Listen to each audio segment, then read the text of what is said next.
Hi and welcome to this tutorial for redhatx.com. In this tutorial we'll be making the Mart Stam tube side chair.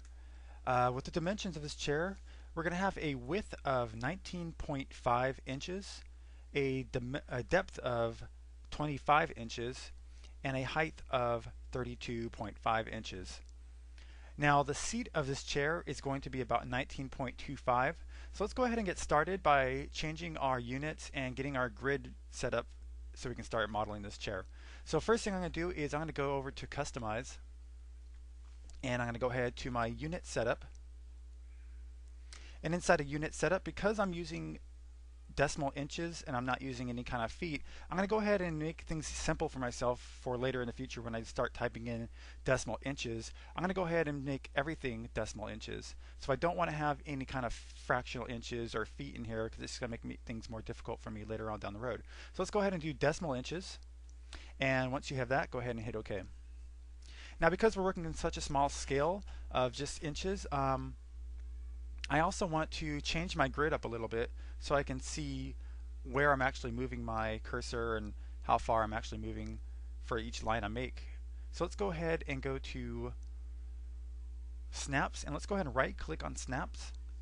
We're going to go to Home Grid, and inside of Home Grid, let's go ahead and change our grid to 1 inch spacing. So for every 1 inch there's going to be a space. So let's go ahead and zoom into our front view. Actually, let's go to left view.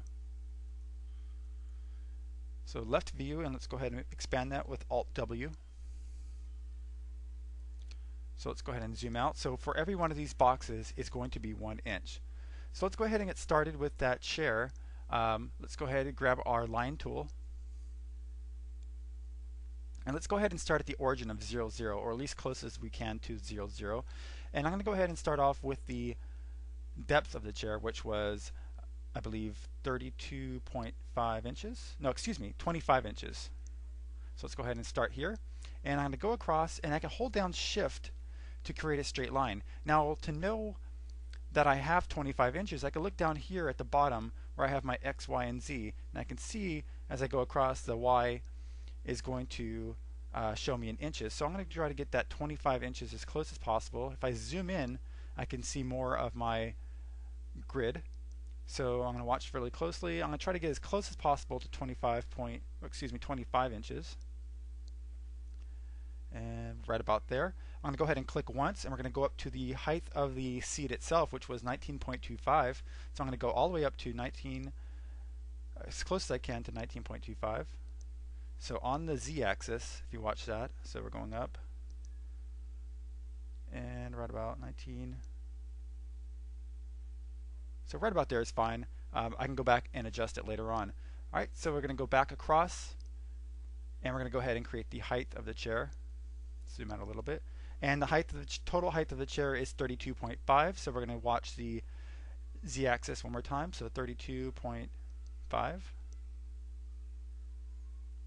So we'll just click right there. I'm going to go ahead and right click to end my creation. Let's go over to the Modify panel, and let's go ahead and hit 1, or we can go ahead and hit the plus sign to go to vertex mode. Now let's go ahead and dial in those numbers correctly. So this guy is supposed to be at up. So let's go ahead and turn on the move tool so this guy can move along the X and the Y. And we are at 25, so that guy is good.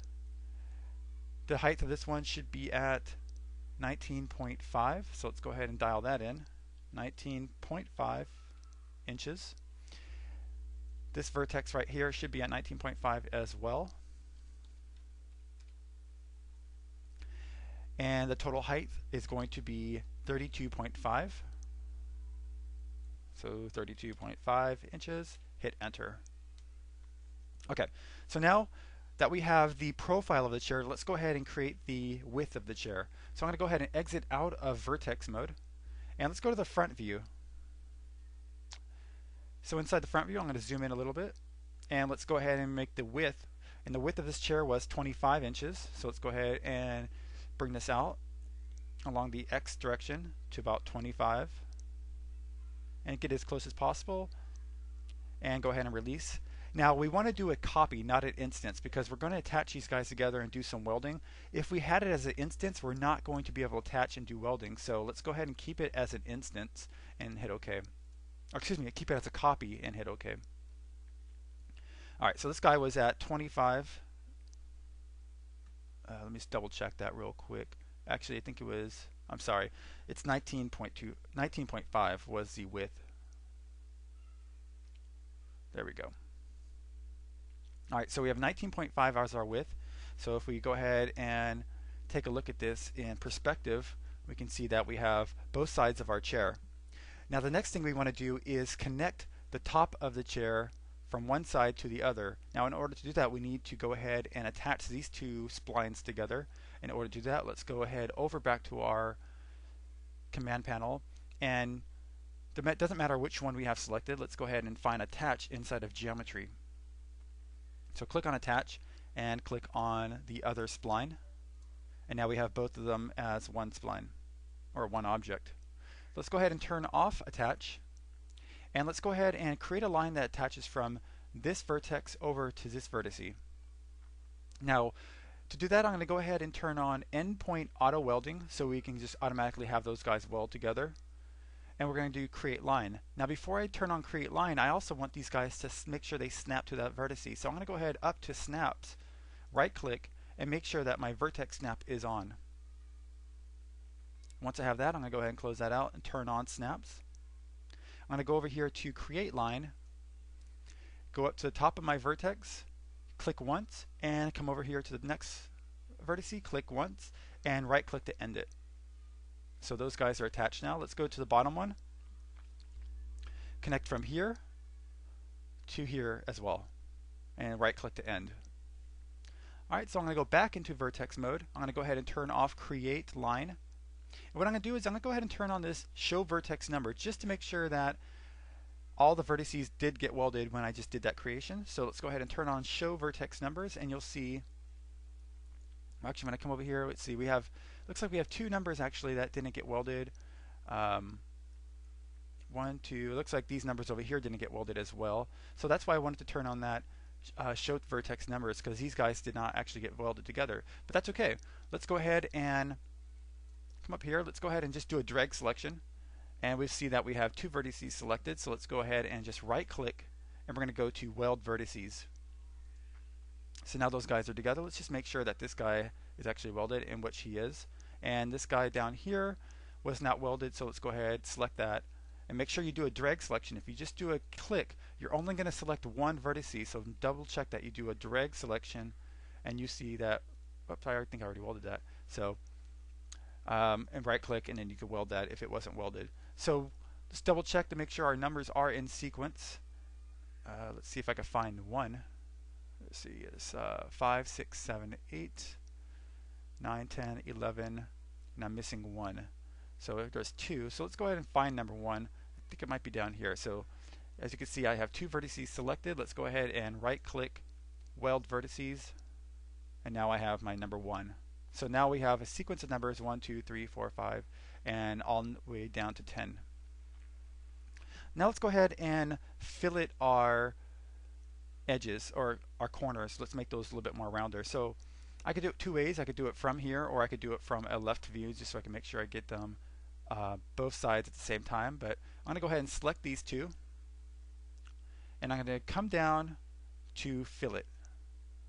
Now I can do it two ways. I can dial in a number, or I can just do it manually, which I'm going to do. I'm going to do it manually. So turn on fillet, place my cursor over the vertice, and click and drag up to create that curve. And let's do the same thing for down here. Click and drag, and now I'm going to drag up. And I'm going to select these two vertices, place my cursor over one of the vertices, and click up. Now it looks like I have my snap on, so I'm going to go ahead and turn that off so I don't create any mistakes. Alright, and we have a couple more to do, so I'm going to go ahead and select these two, click and drag to create that curve. And actually, I made a mistake actually. The back of the top of this chair is actually set back a little bit more, so it actually curves twice on each of these corners, and I'll show you the picture in a minute. Actually, let me just go ahead and pull that up real. So you'll see that actually when the chair comes up, it actually bends back and then bends sideways as it's going back. So we can go ahead and do that, and as well as the back of the chair might be bent a little bit. I'm not going to worry about that. While you're doing your profile, you can go ahead and place that maybe like that slightly, maybe 5-degree back bend to the chair while you're doing the profile. So I'm going to go ahead and let's go ahead and minimize this guy out. And let's go ahead and correct that back of the chair. What I'm going to do is select this line, and I'm going to go ahead and find a new tool called Connect Copy. So I'm going to make a copy of this line back. So let's go ahead and turn on Connect Copy, and what happens is when I do a Connect Copy is when I drag this line back, holding down Shift, it creates a line. So I'm going to go ahead and end that. Now, this line I'm not going to need anymore, so I'm going to go ahead and hit delete. And now my numbers are out of sequence one more time, so I can go ahead and just weld those one more time. So I'm just going to go ahead and drag select all 4 of these vertices. Let's go to vertex mode. Drag select all 4 vertices. Go and check and see that I do have 6 vertices selected, so I'm going to go ahead and right click and weld those vertices together. And now I should have 4 vertices up here, as you can see over here. Alright, so that dilemma is solved. So let's go ahead back and let's select all 4 of these vertices and let's do a fillet. So I'm going to place my cursor over one of the vertices and click and drag. And I'm going to ground off all 4 vertices at the exact same time. And if I go to the top view, you can see how that looked. Let's go to orthographic top. So you can see that the top does round.